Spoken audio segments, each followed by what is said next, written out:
আচ্ছা, কখনো কি তোমাদের সাথে এরকমটা হয়েছে যে রাতের বেলা তোমরা খুব খারাপ একটা স্বপ্ন দেখছো, হাত পা ছুটোছুটি করছো বা কাউকে কিছু বলতে চাচ্ছ, মনে হচ্ছে ছটপট করতে করতে মারা যাচ্ছ, কিন্তু মুখ দিয়ে একটা শব্দও বের হচ্ছে না।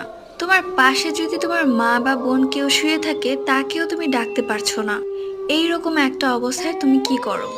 আমার সাথে এরকম অনেকবার হয়েছে। আমি ঘুমিয়ে আছি, খুব বাজে একটা স্বপ্ন দেখছি, বাট আমি কাউকে ডাক দিতে পারছি না, শুধু ছটফট করছি। দেখা যায় আমরা অনেক সময় ঘুমানোর আগে দোয়া না পড়ে ঘুমিয়ে পড়ি। অবশ্য এটা শয়তানেরই কাজ। ঘুমানোর সময় ঘুমানোর দোয়া না পড়ে ঘুমালে ঘুমের মধ্যে বাজে স্বপ্নের কারণে এই প্রবলেমটা হয়, আর এটাকে বলে বোবায় ধরা। সো এখন থেকে তোমরা সবাই ঘুমানোর আগে দোয়া পড়ে ঘুমাবে। আজকের নীলারটা তোমাদের কাছে কেমন লেগেছে অবশ্যই কমেন্ট করে জানাবে। আর লাইক সাবস্ক্রাইব করতে ভুলবে না। Bye bye.